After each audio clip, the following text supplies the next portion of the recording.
Savol berasiz, javob beraveradi. Mana sun'iy qochirish bo'yicha Endi jarayonimiz boshlandi. Mana mutaxassisimiz Qo'chqorov Jamshidbek. Qo'chqorov Jamshidbek Birinchi jarayonni bir hayvonlarni qaysi usulda urkitasiz? Bu Golden Freeze urug'idan qo'yamiz. Chunki o'zi Golden bo'lganligi uchun, chunki bunga Golden qo'ysak, birinchidan o'zi ham Goldenligi uchun yaxshi zot olinadi. Aynimaydi, gibrid bo'lib qolmaydi. Ideal zot olishimiz mumkin. Ikkinchidan sut mahsuloti oshadi.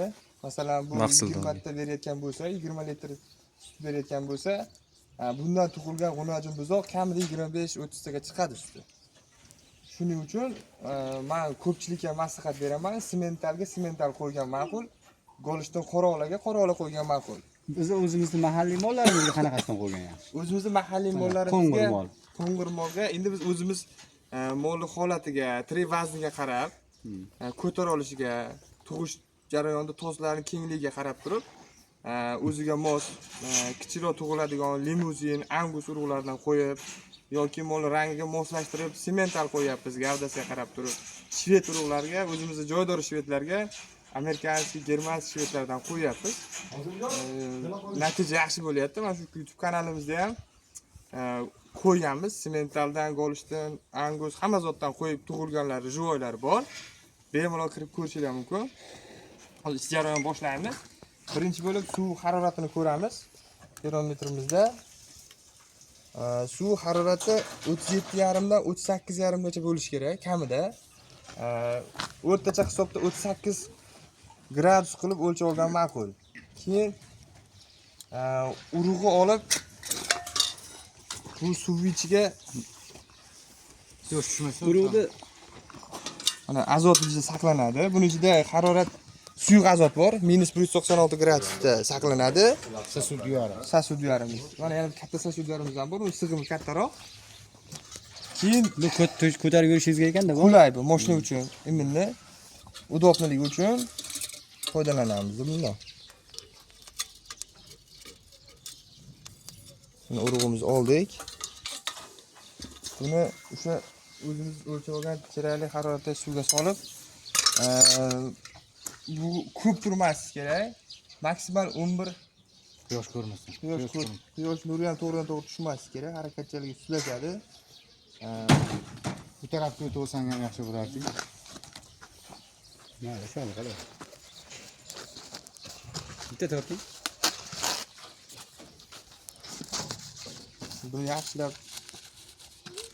quritib olganimizdan keyin обязательно nachani ham o'zimiz sal iliq holatga keltirib olsak, urug' harakatda susayib qolmaydi-da, yaxshiroq urug'lanadi. Keyin hayvonimiz qochishi yaxshi bo'ladi. urug' olish foizi yuqori bo'ladi. Iloji boricha sterilni, toza qilib ishlagan ma'qul. Shu salfetkalar bilan qaychilarimizni ham tozalab artib, ishlarini qo'yganimiz ma'qul. O'zi suvni urug'lantirishda ko'p hamma narsa pastda одноразовый bo'ladi. Qayta ishlatilmaydi. Mana najalarimizdan tortib hammasi kirchakgacha alohida ishlatiladi. Bu mana urug'imiz qo'yishga tayyor holda keldi. Mana tayyor. Endi hayvonimizni urug'lantiramiz. Mana Jamshid o'rg'in. Nomi ko'p-ku. Mana do'stlar, ishimizni boshlab oldik. Guli go'shtda biroz qochib ketdimi guli pastga?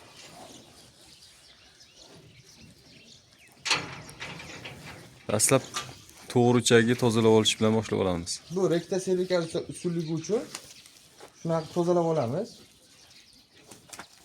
Chunki bachadonni bo'ynini ushlashimiz udobli bo'ladi shunday. Tozalab olmasak bo'lmaydi.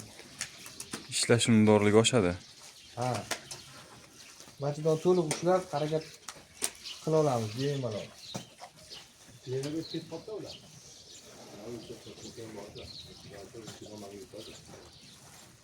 Keyin sigir kuyganligini bilish uchun mana shu tashqi qin a'zolari qizaradi. Keyin hayvonda sokinlik bo'ladi, o'zi jim turadi. keyin suv oqadi. Chisotka deydi biz tilda. Ana shu tiniq suv oqishi kerak. Shunda hayvonimiz kuyganligi aniq realni bo'ladi. Tozalab olamiz artib. Bismillah. Jarayoni boshlanadi. Ana hozir vakidan bo'ynidan o'tkazish. Demak, qin orqali. Ha. Naycha qin orqali keladi. Naycha qin orqali yuborib. Rektasi To'y, ha, kelinglar aytasiz. 2-3 ta qadr olsa ketaveramiz. Yo'g'onichakdan qo'l tiqilib, bunda vakidan bo'yni yaxshilab ushlanib, Va Abdullajon. Ket. urug' jo'natamiz. Mana. Yuzi tayyor, jo'natishga tayyor. Ikkita shox o'rtasiga jo'natiladi. Jo'natib bo'ldik. Endi bu hayvonimizni qochgan qochmaganligini 18 kun yoki 21 kunda qayta sikl kelishidan aniqlab olamiz. Demak, 21 kunda o'zi belgi beradi. Ha, 18-21 kun ichida qayta mol kuyga kelmasa, orqasidan videolarga suv kelmasa, o'zi molimiz qochgan hisoblanadi 80%. Keyin 2 oy 2,5 oydan keyin rektan qilib aniq diagnoz qo'yib beramiz.